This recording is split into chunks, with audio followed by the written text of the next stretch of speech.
Título: Moral sexual civilizada e doença nervosa moderna.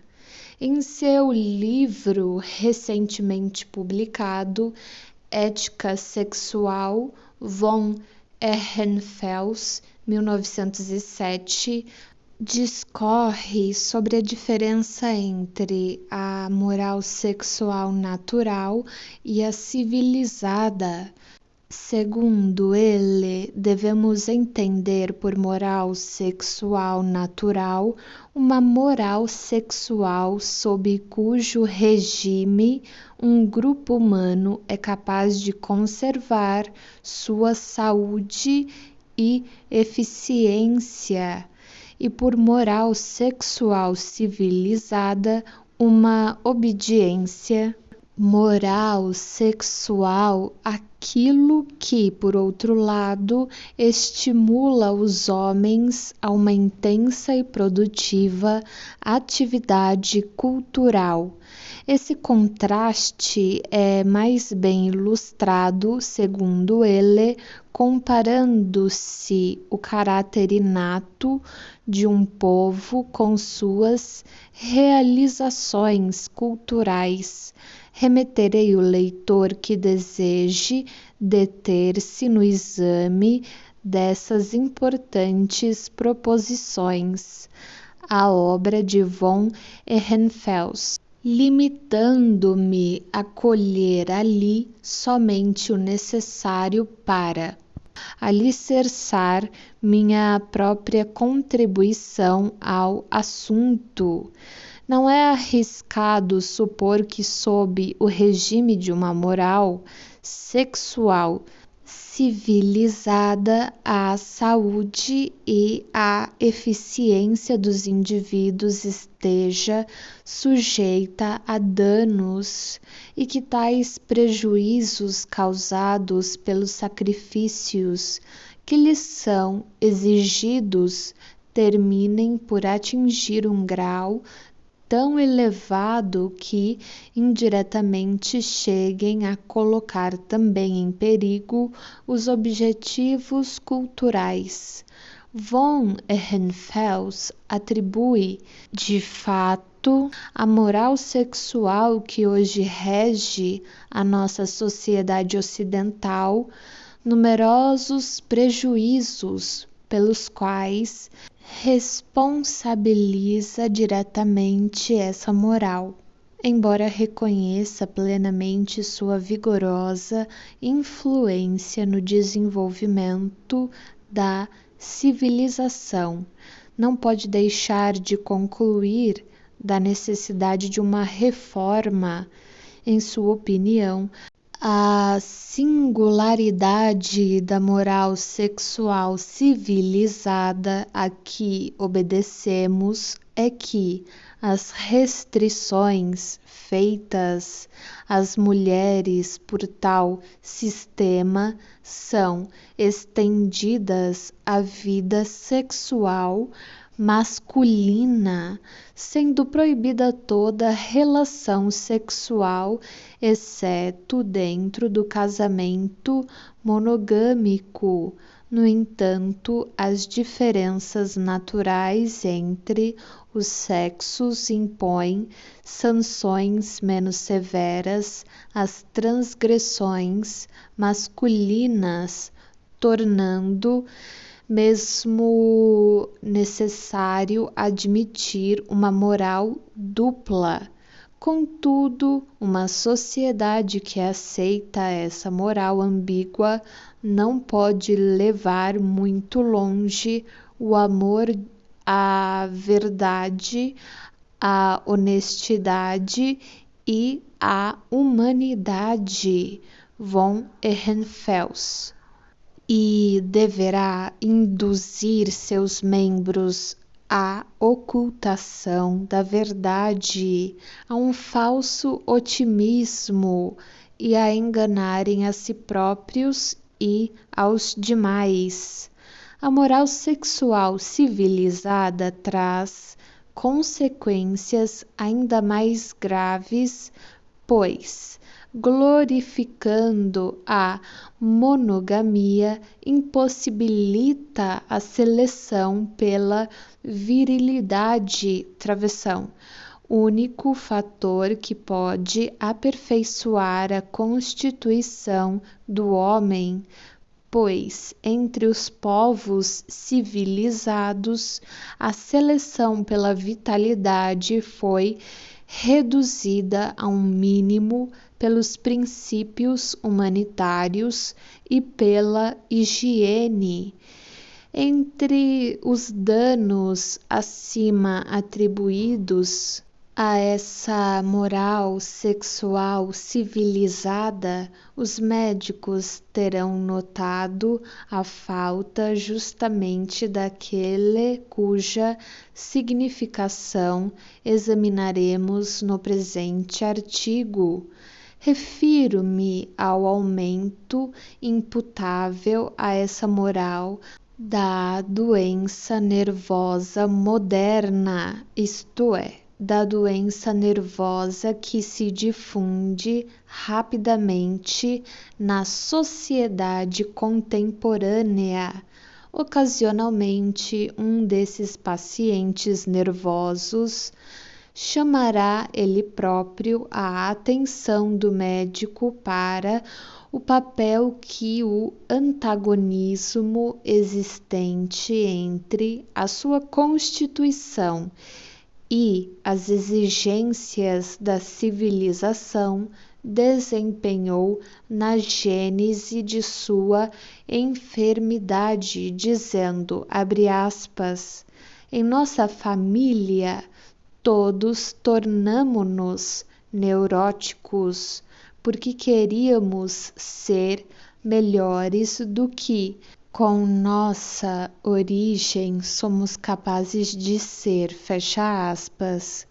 Os médicos também encontram matéria para reflexão no fato de que os indivíduos vitimados por doenças nervosas são, com frequência, justamente os filhos de casais procedentes de rudes e vigorosas famílias camponesas que viviam em condições simples e saudáveis e que, fixando-se em cidades num curto espaço de tempo, elevaram seus filhos a um alto nível cultural.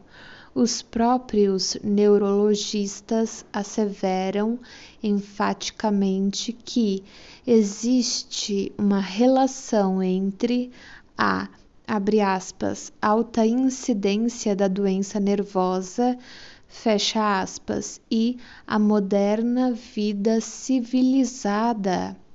As bases para tal afirmativa poderão ser encontradas nos testemunhos de alguns eminentes observadores transcritos a seguir.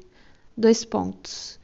W. Erb, 1893, abre aspas.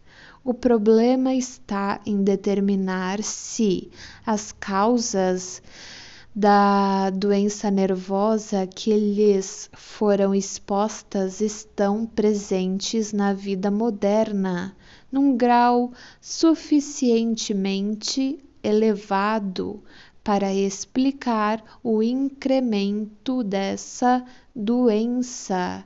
A questão será respondida afirmativamente, sem hesitações, se fizermos um rápido exame da nossa vida moderna e de seus aspectos particulares, abre aspas, a simples enumeração de uma série de fatores gerais já demonstra claramente a nossa proposição. As extraordinárias realizações dos tempos modernos, as descobertas e as investigações em Todos os setores e a manutenção do progresso, apesar de crescente competição, só foram alcançados e só podem ser conservados por meio de um grande esforço mental.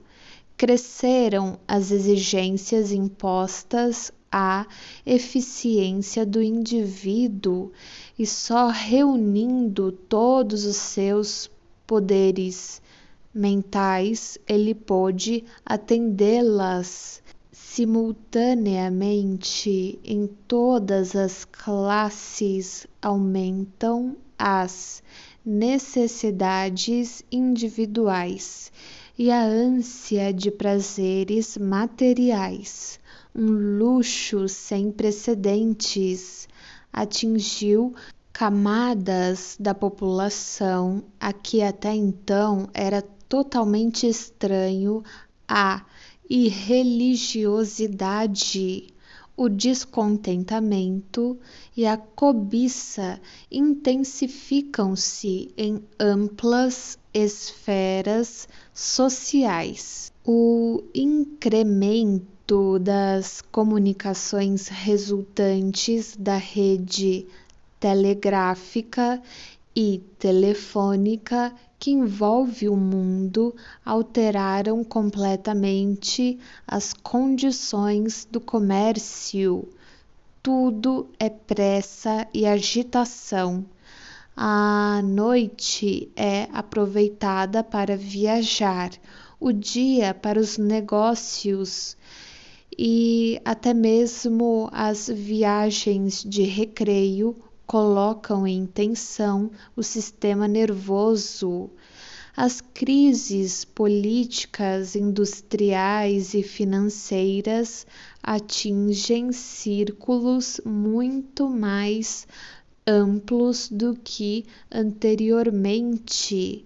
Quase toda a população participa da vida política. Os conflitos religiosos, sociais e políticos, a atividade partidária, a agitação eleitoral e a grande expansão dos sindicalismos inflamam os espíritos, exigindo violentos esforços da mente e roubando tempo à recreação, ao sono e ao lazer. A vida urbana torna-se cada vez mais sofisticada e intranquila. Os nervos exaustos buscam refúgio em maiores estímulos e em prazeres intensos, caindo em ainda maior exaustão. A literatura moderna ocupa-se de questões controvertidas que despertam paixões e encorajam a sensualidade, a fome de prazeres, o desprezo por todos os princípios éticos e por todos os ideais, apresentando à mente do leitor personagens patológicas, propondo-lhe problemas de sexualidade psicopática, temas revolucionários e outros.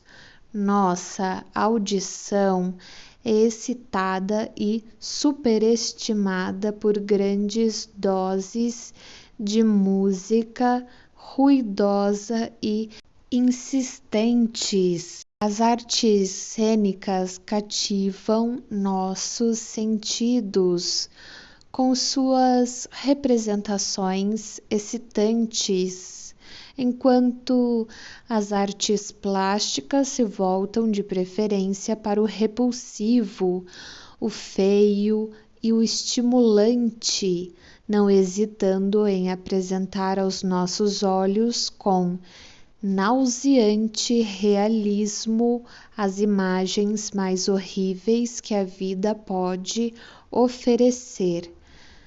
Abre aspas, esse quadro geral que nos indica os numerosos perigos inerentes à evolução da civilização moderna pode ser completado com alguns detalhes. Fecha aspas.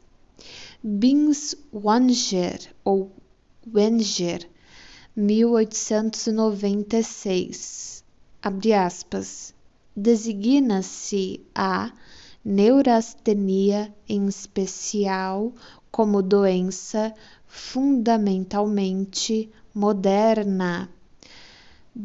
Beard, a quem demos sua primeira descrição minuciosa, acreditava ter descoberto uma nova doença nervosa oriunda do solo americano. Sem dúvida, tal suposição era errônea. Entretanto, o fato de ter sido um médico americano o primeiro a compreender e a expor os aspectos singulares dessa doença, devido a uma vasta experiência clínica, revela certamente a íntima conexão entre essa doença e a vida moderna, com sua desenfreada volúpia de bens materiais e seus enormes progressos no campo da tecnologia, que destruíram todos os entraves temporais ou espaciais à intercomunicação. Fecha aspas.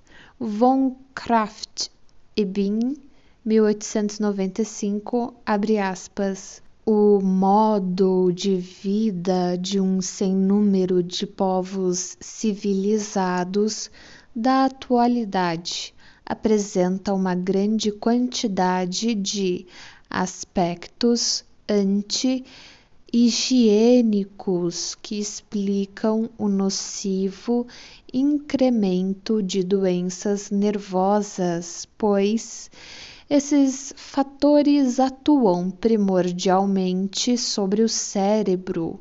As transformações ocorridas nas últimas décadas nas condições políticas e sociais das nações civilizadas, especialmente no comércio, na indústria e na agricultura, acarretam grandes mudanças na atividade profissional dos indivíduos, em sua posição social e na propriedade. Travessão. Tudo isso à custa do sistema nervoso, que deve atender ao aumento das exigências sociais e econômicas, com um maior dispêndio de energia, do qual frequentemente tem insuficientes oportunidades de recuperar-se. Fecha aspas. A meu ver, a deficiência destas e de outras teorias semelhantes está não em sua imprecisão, mas no fato de se revelarem insuficientes para explicar as peculiaridades dos distúrbios nervosos e de ignorarem justamente o fator etiológico mais importante. Se deixarmos de lado as modalidades mais leves de nervosismo e nos atermos às doenças nervosas propriamente ditas, veremos que a influência prejudicial da civilização reduz-se principalmente à repressão nociva da vida sexual dos povos, abre parênteses, ou classes, fecha parênteses, civilizados através da moral sexual civilizada que os rege. Tentei expor a comprovação dessa minha afirmação em vários artigos técnicos. Não vou reapresentá-la aqui, mas farei um resumo dos argumentos mais importantes que resultaram de minhas investigações. Cuidadosa observação clínica permitiu-nos distinguir dois grupos de distúrbios nervosos: as neuroses propriamente ditas e as psiconeuroses. Nas primeiras, os distúrbios, entre parênteses, sintomas, com efeitos seja no funcionamento somático, seja no mental, parecem ser de natureza tóxica, comportando-se da mesma forma que os fenômenos que acompanham o excesso ou a escassez de certos tóxicos nervosos. Essas neuroses, travessão, comumente agrupadas sob a denominação de neurastenia, travessão, podem resultar de influências nocivas na vida sexual, sem que seja necessária a presença de taras hereditárias. Na verdade, a forma da doença corresponde à natureza desses males, de modo que, com frequência, o fator etiológico sexual pode ser deduzido do quadro clínico. Por outro lado, não existe nenhuma correspondência entre as formas das doenças nervosas e as outras influências nocivas da civilização assinaladas por aquelas autoridades. Podemos, portanto, considerar o fator sexual como o fator básico na causação das neuroses propriamente ditas. Nas psiconeuroses é mais evidente a influência da hereditariedade e menos transparente a causação. Entretanto, um método peculiar de investigação, conhecido como psicanálise, possibilitou-nos perceber que os sintomas desses distúrbios, histeria, neurose obsessiva, etc., são psicogênicos e dependem da atuação de complexos ideativos inconscientes reprimidos. Esse mesmo método revelou-nos a natureza desses complexos inconscientes, mostrando que, de maneira geral, possuem um conteúdo sexual, derivam das necessidades sexuais de indivíduos insatisfeitos, representando para os mesmos uma espécie de satisfação substitutiva.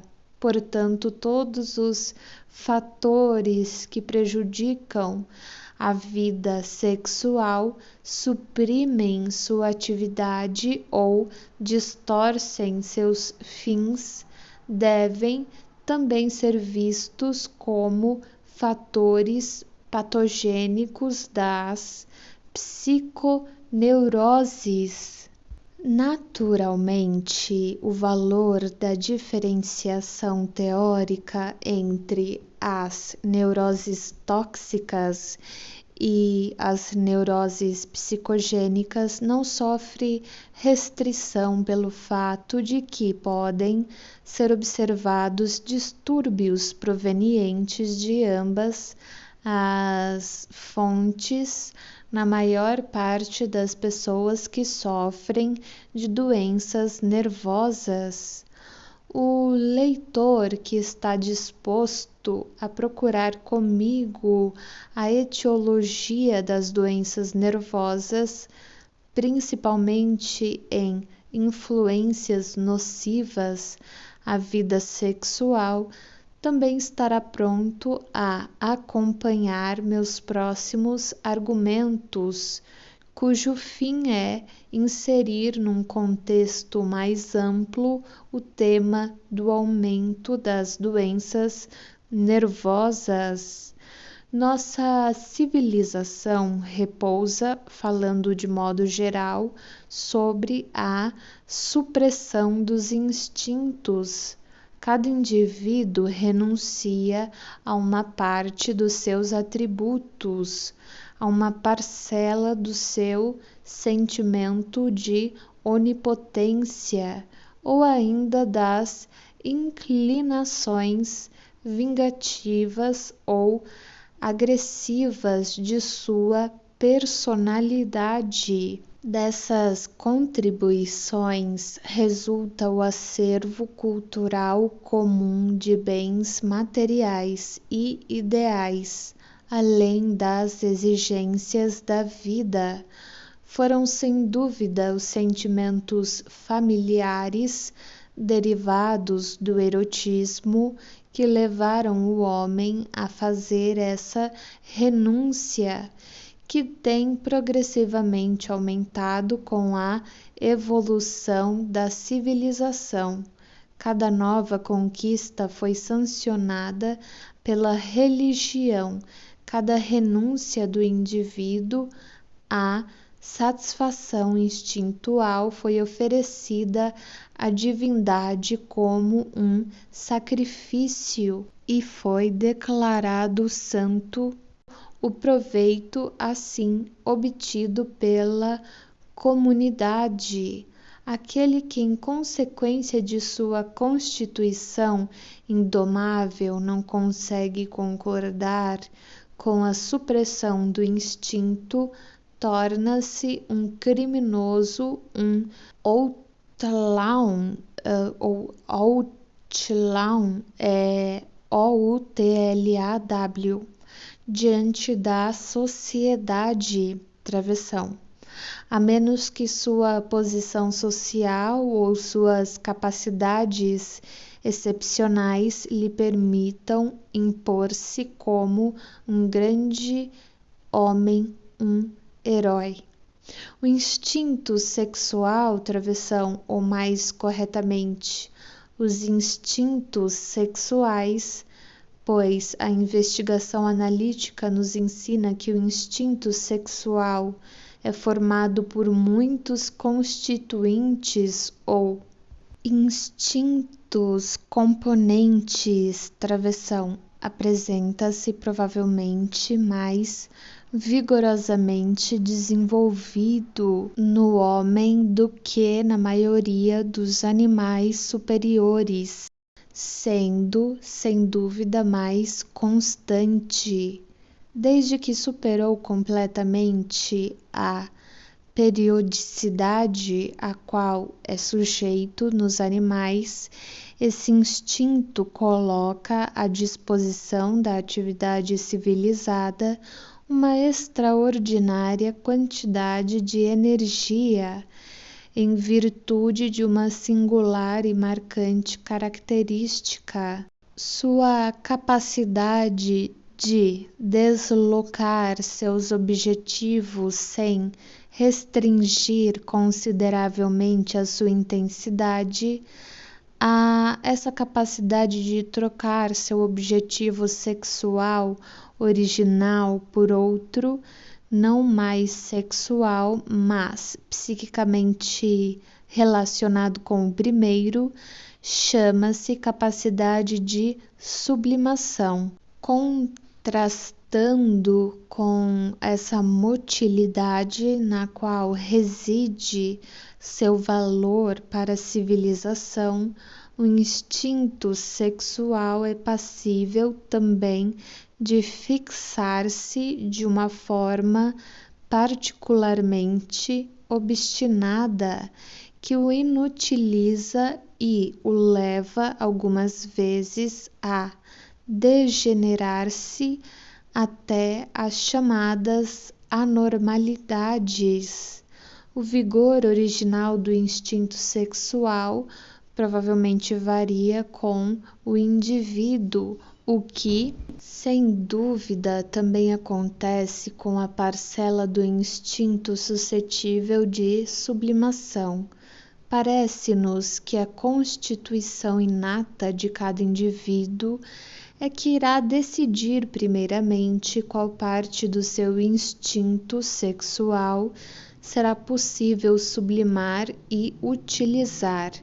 Em acréscimo, os efeitos da experiência e das influências intelectuais sobre seu aparelho mental conseguem provocar a sublimação de uma outra parcela desse instinto.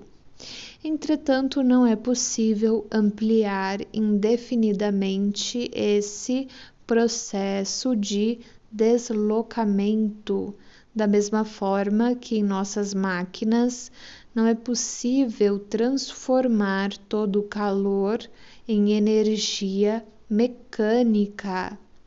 Para a grande maioria das organizações, parece ser indispensável uma certa quantidade de satisfação sexual direta, e qualquer restrição dessa quantidade, que varia de indivíduo para indivíduo, acarreta fenômenos que, devido aos prejuízos funcionais e ao seu caráter subjetivo de desprazer, devem ser considerados como uma doença.